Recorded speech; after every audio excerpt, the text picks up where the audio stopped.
नमस्कार, मैं हूं जगदीश शर्मा। आप देख रहे हैं बीइंग सिमटा चंडीगढ़। आज मैं एक ऐसे शख्स से आपकी मुलाकात करा रहा हूं जिनको लोग बहुत पसंद करते हैं और भारत की राजनीति में बहुत जाना माना नाम है। पूरे चाहे उत्तराखंड चले जाइए, हिमाचल चले जाएं और सेंटर में ही मैं ऐसे व्यक्ति की बात कर रहा हूं जो अपने क्षेत्र में 3 बार लगातार वहाँ के सांसद रह चुके हैं, चुनाव जीते हैं और हैट्रिक लगाई है। जी हाँ, मैं बात कर रहा हूँ केंद्रीय सड़क परिवहन एवं राजमार्ग राज्य मंत्री श्री अजय टम्टा जी के बारे में।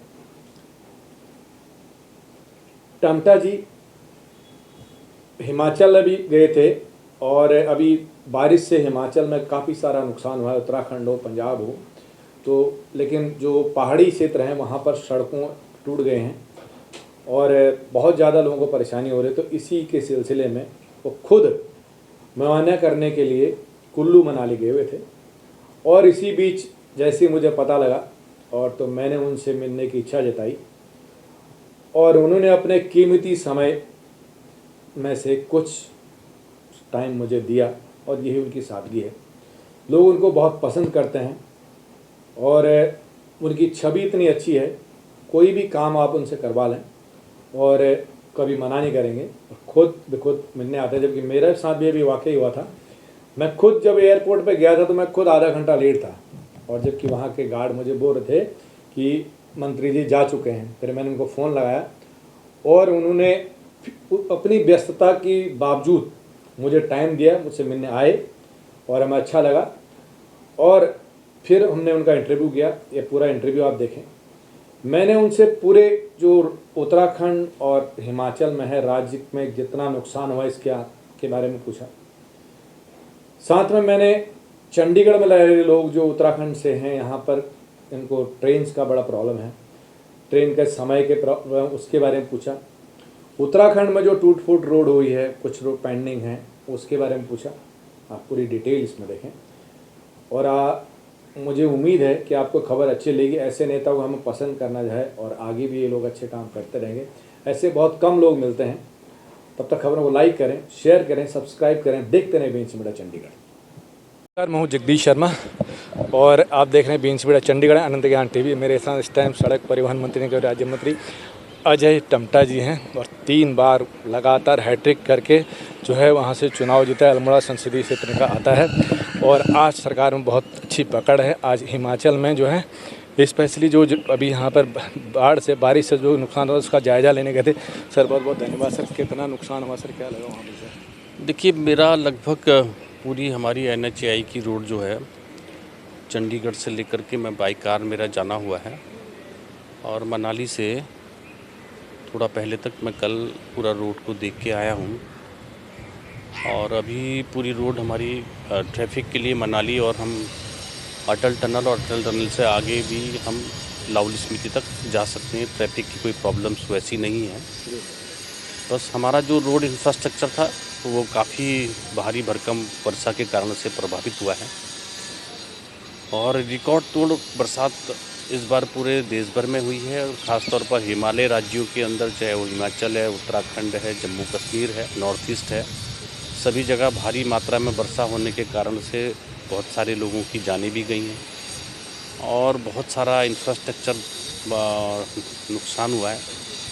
और उसी में हम सब ने देखा कि माननीय प्रधानमंत्री जी के द्वारा भी हिमाचल और उत्तराखंड और पंजाब का दौरा किया और पूरे जायज़ा लेने के बाद इस भारी नुकसान में माननीय प्रधानमंत्री जी ने केंद्र की सहायता भी हमें उपलब्ध कराई है। 1500 करोड़ रुपया हिमाचल प्रदेश को दिया और इसी के तहत मेरा जाना हुआ। लगभग मैंने हमारे NHAI की रोड्स हैं, NH स्टेट पीडब्ल्यूडी मिनिस्ट्री की रोड हैं, NHAI DCL की रोड हैं, BRO की रोड हैं। लगभग 2400 किलोमीटर रोड हिमाचल के अंदर हमारा है और इसमें लगभग हमारा जो डैमेज पार्ट है वो बहुत सारा हमने अभी चलने योग्य बनाया है। और मैं समझता हूँ कि जिस प्रकार से हमने NHAI का और PWD NH का जो एस्टिमेट निकला है उसमें हमने COS और जो DPR है उनको फाइनल कर रहे हैं, उसका बजट दिया है और काम करने की अनुमति हमने थोड़ा रिलीव करके, क्योंकि डिज़ास्टर का समय है अपने आरओ और पीडी को और मिनिस्ट्री के एक्सीएन को दिया है। तो वो लोग अपना काम करके जल्दी से अच्छी व्यवस्थित बना लें। मगर मैंने एक चीज़ देखी है कि हमारी जो भी रोड है वो पूरे ब्यास नदी के आसपास है, और उसके कारण से हमारे बहुत सारी रोडें नदी के में जो सिल्ट आ रही है, जो रेता आ रहा है, जो मोटे बोल्डर आ रहे हैं, उसकी हम जब तक उसका चुगान नहीं करेंगे, उसको उठाएंगे नहीं, तो नदी के रूट को साफ़ नहीं करेंगे, तो वो रोड के ऊपर तक की नदी बह रही है। तो इसलिए नदी को रास्ता नहीं मिल पा रहा। तो इसके लिए मैंने उनको बोला है कि प्रदेश सरकार इसमें कार्रवाई करे, और हम भी मदद करेंगे जो भारत सरकार से मदद करने योग्य होगा, और उससे हमारी रोडें भी बचेंगी, हमारा इंफ्रास्ट्रक्चर बचेगा। और अभी मैं समझता हूँ कि लगातार माननीय प्रधानमंत्री जी के वहाँ से, माननीय हमारे नितिन गडकरी जी के वहाँ से, और स्वयं मेरे जाने के बाद भी हम लोग स्थानीय स्तर पर गए हैं, तो देखने पर मिला है कि काफ़ी मात्रा में हमने रोड इंफ्रास्ट्रक्चर को ठीक किया है। और प्रदेश सरकार का हमको सहयोग चाहिए, क्योंकि प्रदेश सरकार के अधिकारियों को करके काम कराना चाहिए। और जो हमारी पीएमजीएसवाई की रोडें हों और स्टेट की रोडें हैं, उनको बहुत जल्दी ठीक करना चाहिए, उसमें ताकत लगानी चाहिए, ऐसा मेरा मानना है। जी, कल सर जैसे कि आप अब आज अखबारों में भी छपा है कि एनएचआई के जो बंदे थे काम में थोड़ा ढिलाई बरते, उसमें थोड़ा शायद आपने भी कुछ देखा होगा कि देखिए, एनएचआई ने तो बहुत स्पीडली काम किया है। कुछ काम एक्चुअली में एनएचआई हम फंड्स देते हैं स्टेट को, और उसमें एनएच स्टेट पीडब्ल्यूडी करता है, तो थोड़ा उनको इसमें तीव्रता लानी चाहिए। और होती रोडें हमारी एनएच की ही हैं, क्योंकि एनएच ही फंड करता है। मगर निर्माण एजेंसी के रूप में राज्य सरकार के इंजीनियर सेक्शन एसई चीफ होते हैं, वो लोग थोड़ा एक्टिवली काम करें तो हमको सुविधा होगी। हम बजट में किसी प्रकार की कोई समस्या वहाँ उत्पन्न नहीं होगी, क्योंकि हमारे रोड जितने हमने खोलने थे वो पूरे खुल चुके हैं। और चंडीगढ़ से लेकर हम लाहौल स्पीति तक से आगे भी जहां आपको जाना है, जहां तक रोड थी, उसमें अब कोई डैमेजेज वैसे नहीं है। और जो मेन रोड है कुल्लू तक रोड, हमारा मेन इंफ्रास्ट्रक्चर में आप चल रहे हो, कुल्लू से मनाली के लिए जो है उस रोड को हम 20 तारीख तक मेन रोड को भी खोल देंगे। हमने 2 जगह स्टेट रोड को भी हमने पैसा दिया है भारत सरकार ने, पीडब्ल्यूडी के। एक जगह हमने 6 करोड़ और एक जगह 4 करोड़ दे करके, कि उनके रोडों का इस्तेमाल भी हम कर रहे हैं राज्य सरकार की। उस रोडों को हमने इसलिए दिया कि हमारा ट्रैफिक ना रुके और ट्रैफिक चलता रहे, इसलिए हम राज्य सरकार को भी पूर्ण सहयोग कर रहे हैं। और अपने एनएचएआई के और एनएचएआई डीसीएल और बीआरओ की रोड्स को हमने पूर्णतः बजट प्रोविजन कर दिया है। सर एक उत्तराखंड में धनगढ़ी है, उस रोड का सर कब तक होगा? कि मैं थोड़ा उधर आपने जिस बात को कहा है, धनगढ़ी का पुल है जो कि रामनगर और सल्ट और पौड़ी को जोड़ता है, बहुत लोगों को वहाँ गढ़वाल को जोड़ता है। तो उसमें पहले हमने जो रोड के लिए हमने एलिवेटेड रोड पुल बनाया था, वो पुल का एस्टीमेट रिवाइज हुआ, क्योंकि हमको कॉर्बेट के और फॉरेस्ट डिपार्टमेंट ने कहा कि ये एलिफेंट कॉरिडोर भी है, तो उसका हमने रीएस्टीमेट बना करके उससे नीचे से हाथी एलिफेंट निकल सकें, जानवरों का भी आवागमन हो सके, तो उसको हमने उसकी हाइट बढ़ाई है। हाइट बढ़ा के हमारा लगभग 80% काम हमारा हो गया है।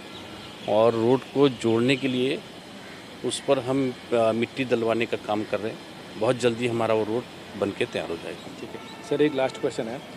वहाँ उत्तराखंड के काफ़ी लोग चंडीगढ़ में रहते हैं, इन लोगों की एक बहुत बड़ी समस्या, यहाँ से ना ट्रेन चलती है सर, तो ट्रेन का जो टाइमिंग है शाम को यहाँ से मंडे को चलती है 4 बजे और रामनगर छोड़ती है 11 बजे।